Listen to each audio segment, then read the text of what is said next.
Welcome Virgo to your in-depth monthly forecast for December 2024 for the Ascendant, the Sun or the Moon.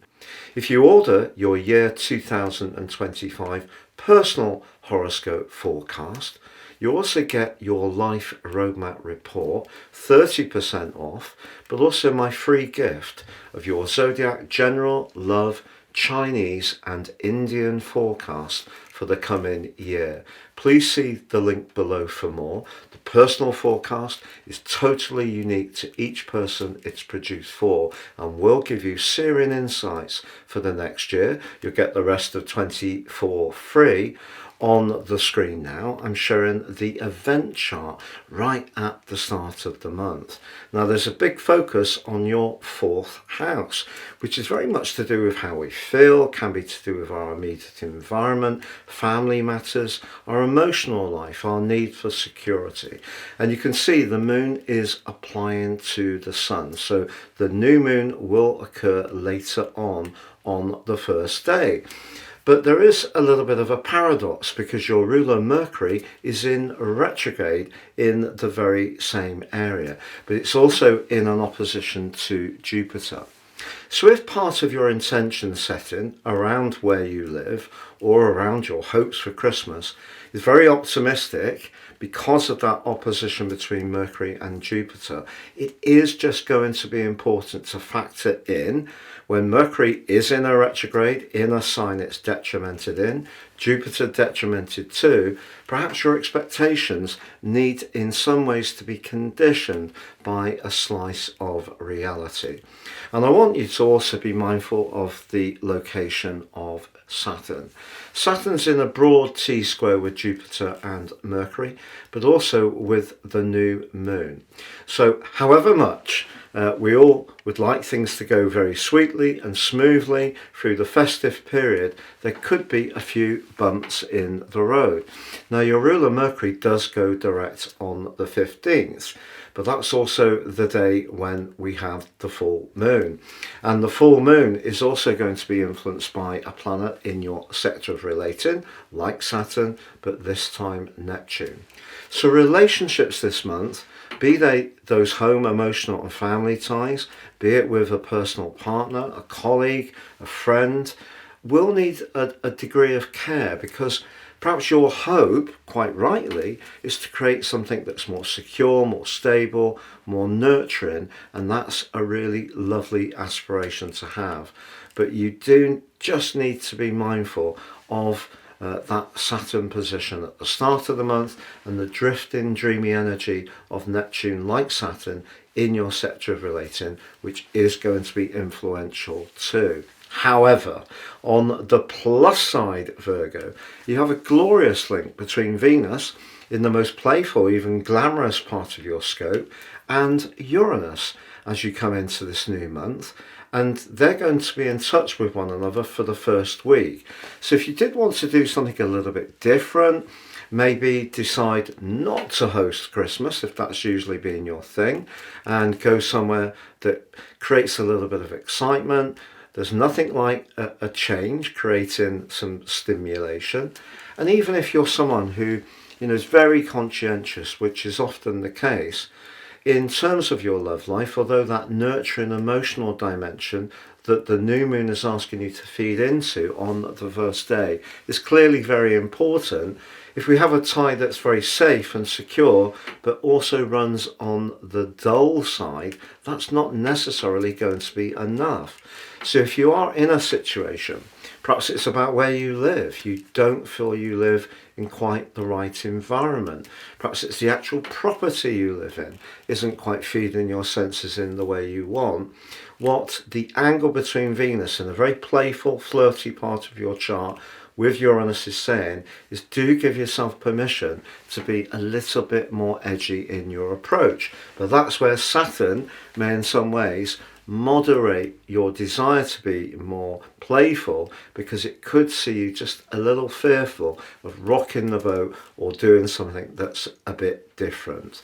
But if you do need to penetrate down into these different strands that you're working with, as your ruler Mercury combines with the Sun on the 6th in a cazimi, It's an inferior conjunction because Mercury is in retrograde, but it does mean Mercury sits in between the Sun and Earth. And of course, the Sun magnifies the brilliance of Mercury.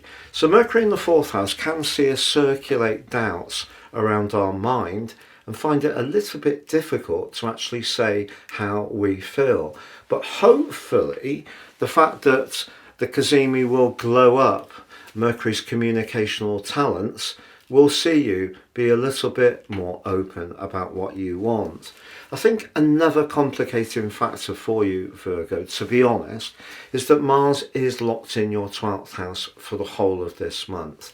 It is going to go face to face with Pluto within 3 degrees by the end of the month, but broadly they're not really on the greatest of terms all through December. And perhaps part of what's going on for you is if you have been tremendously sacrificing in the past, Mars in your 12th house could be arousing some resentment, or if there has been some past issues that you've managed at times to put to one side, as Mars goes into his retrograde on the 6th, the same day as that Cazimi, you may find it more difficult not to really bring up and release those old resentments, hurts or angers. So just be aware that Mars can be quite complex in the 12th house, particularly when he slows down. So if there is some burdens from your past that have yet to be really worked through, this would be a good time to really look at them again.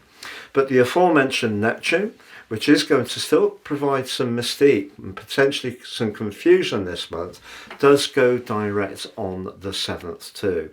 Think back to the early part of July. That's when Neptune went into its annual retrograde, which represents 42% of each year.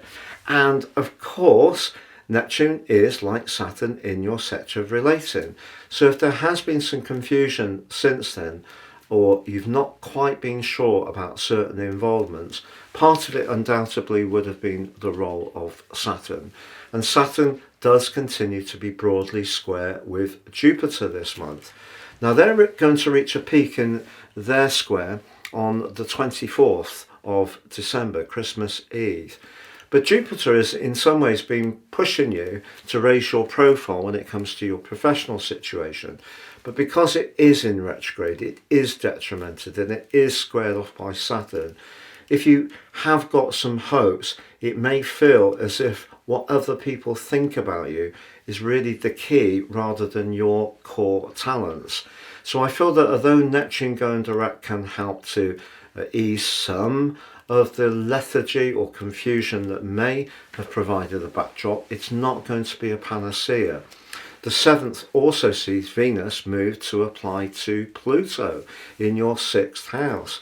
And Pluto here from the 19th of November and from the 21st of January to the 2nd of September this year has been pushing you to think again about those sacrifices, responsibilities and obligations that you've often taken on unquestionably. And if there is a job that you're in that does feel that you don't really get that much recognition or appreciation, even though you're very dedicated, I have to be honest, Pluto is going to push you, particularly through to 2043 initially, to think about transforming where you sacrifice your time and energy. So as Venus applies to it, it's your professional or work-based relationships that could come under the astral microscope.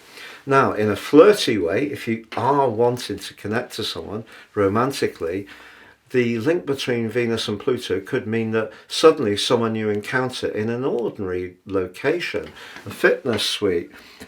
Sorry if I use these analogies in a bit of a similar way, but the supermarket queue is somewhere quite practical.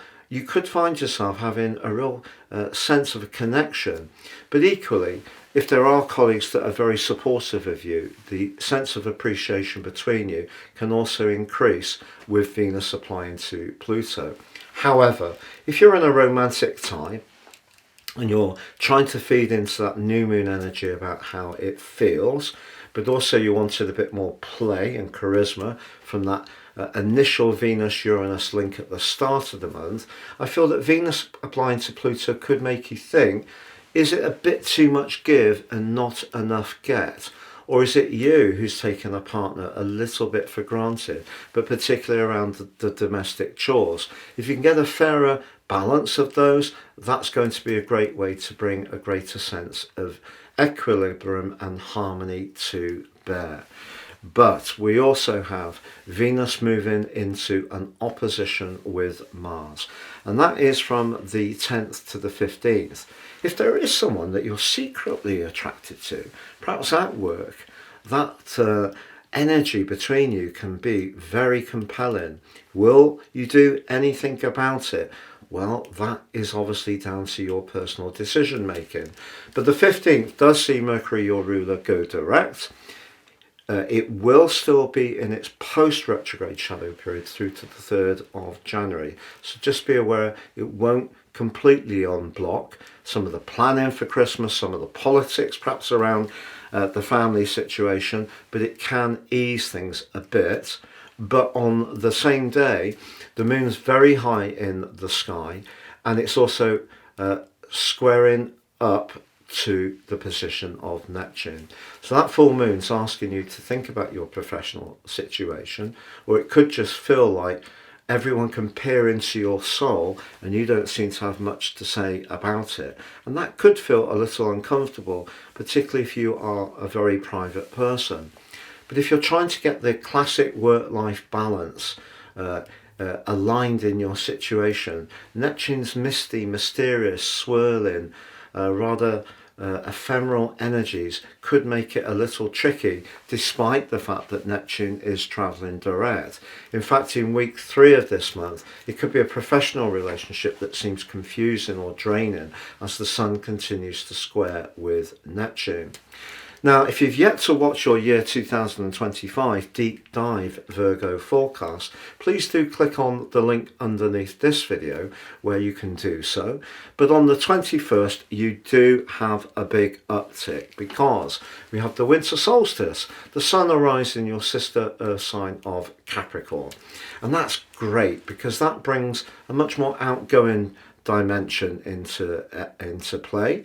It's more playful. If you have been doing a lot of planning, thinking, preparation, especially if you are going to be having those aforementioned guests, then certainly this is a lovely moment. It also ushers in cardinal quadrant 4, the last quarter of the Western tropical astrological year, which takes you round to the 20th of March, and when we start the whole process again with the vernal equinox in cardinal quadrant 1. So generally the next 13 weeks are pushing you, Virgo, to be more self-expressive. But this particular year's winter solstice does forge a pretty broad T-square to the nodal axis. Now the nodal axis is going to be arriving in terms of the south node into your sign on the 11th of January. That's the true node. So what we've got here is the position of the north node, the point of destiny, is your 8th house. And that can be where we're most invested, devoted, but it also can be where life's transforming. Sometimes where things are coming to a close, but new things are being birthed. So if there is someone that you're attracted to, you just need to make sure that if you are going to have that clinch under the mistletoe, that if your expectations are for something much more deeply romantic and lasting, that's the type of person that you end up connecting with.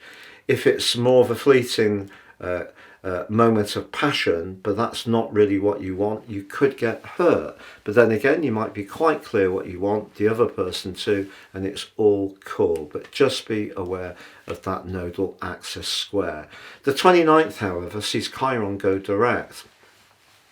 Chiron, in the same location as the North Node, the point of destiny, is the 8th house. If you have been thinking very deeply about a sexual involvement, your long-term financial situation, or you have felt that you've got a bit of a lacking around intimacy, that may have been more obvious to you since the middle of July 2023, when the nodal axis first reversed in terms of the North Node into Aries. But with Chiron going direct gives you a chance to try to let go of any self-examination which is too wounding. Do give yourself some forgiveness if you feel that something's not quite as you want it. Things can change radically, particularly with the glorious new moon and the black moon, which brings this month and year to a close, because it's in house 5 for you, which means you're going to burst into the new year in very charismatic form. Yes, you've done a lot of soul searching with that Sagittarian new moon and Mercury being in retrograde in your 4th house. But I'd just like to remind you that at the start of 2023, Mercury was retrograde in your 4th house. So I feel thinking about your emotional and family relationships has been a bit of a theme for the whole of 23. As you come to an end of the year, Mars and Pluto do go tighter into their opposition, which also becomes exact at the start of next year. So if there are any politics, they could still come up, but if you're footloose and fancy free, it's a great chance to celebrate the New Year celebrations in style for sure. I hope you have a wonderful Christmas and New Year. And please check out your year 2025 forecast. All the best and goodbye.